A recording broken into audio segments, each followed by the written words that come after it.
ఇక్కడ జరిగిన కార్యములేంటి? 7వ అధ్యాయం 5వ వచనంలోకి వెళ్తే ఇప్పుడు చదవక్కర్లేదు. ఆయన ఒకరి పాపాలు క్షమించాడు. 2 పక్షవాతం గలవాని బాడు చేశాడు. 3 పాడెను తాకాడు. 4 చచ్చులోని బతికించాడు.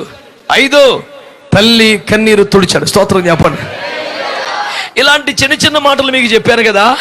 ఇవన్నీ చూసిన గ్రామస్తులు ఉన్నారు, నిశ్చయముగా దేవుడు తన ప్రజలకు దర్శనం అనుగ్రహించాడు. చెప్పు గట్టిగా స్తోత్రం అని.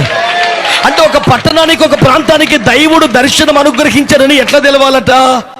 దేవుడు గనక దర్శిస్తే ఏం జరుగుతుందో తెలుసండి, కొంతమంది పాపాలు క్షమించబడుతూ ఉంటాయంట. పాపులు క్షమించబడుతూ ఉంటారు, పాపులు పశ్చాత్తపడుతూ ఉంటారు, వాడి జీవితంలో నడవటం ప్రారంభిస్తాడు. ఆమేన్, హల్లెలూయా. మృతులు సజీవులు అవుతూ ఉంటారు. స్తోత్రం చెప్పండి. తల్లుల కన్నీరు తొడవబడుతుంది. స్తోత్రం చెప్పండి.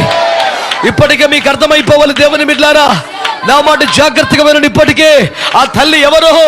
ఏడుస్తున్న తల్లి ఎవరు? పౌలు మాట్లాడుతున్నాడు.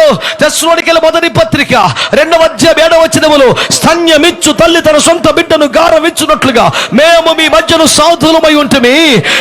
ఫిలమోను పత్రిక 1లో మాట్లాడుతూ 13 అంటున్నాడు, నేను నా సువార్తను నిన్ను కన్నాను అని. స్తోత్రం చెప్పు. కనుక ఎవరయ్యా తల్లి అంటే సంఘ కాపరి తల్లి. స్తోత్రం చెప్పండి గట్టిగా. క్రీస్తు అన్న పురుషుడికి సంఘ కాపరి ప్రార్థనలో, సంఘ కాపరి ఉపవాసములో, సంఘ కాపరి ఏకాంతములో, సంఘ కాపరి వాక్య ధ్యానములో ప్రియునితో గడుపుట వలన, దేవునితో గడుపుట వలన, దేవుని వలన, వాక్యము వలన ఒక ఆత్మకు జన్మనిస్తున్నాడు సంఘ కాపరి. వాక్యం ద్వారా పోషిస్తున్నాడు సంఘ కాపరి. దేవునిలో పెంచుతున్నాడు సంఘ కాపరి. అందుకని సంఘ కాపరి తల్లి అవుతున్నాడు. ఈ తల్లి ఏడుస్తోంది. ఎందుకని?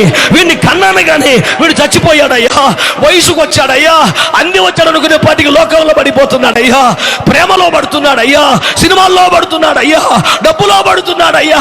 అయ్యా, నీ రాజ్యమునకు రావలసిన వాడు, నీ సేవకు రావలసిన వాడు, నీ మహిమకు రావలసిన వాడు శ్మశానానికి పోతున్నాడయ్యా, మృతులలోనికి వెళ్ళిపోతున్నాడయ్యని వదులుకోలేక, చర్చికి రాకపోయినా, విధేయతలో లేకపోయినా, సమర్పణలో లేకపోయినా, అభిషేకంలోకి రాకపోయినా, అప్పగించుకోకపోయినా వాడిని వదులుకోలేక వెంటబడుతూ ఏడుస్తున్నాడు సంఘ కాపరి. ఆ సంఘ కాపరుల కన్నీళ్లు తుడుచడానికి యేసు నడిచి వచ్చు.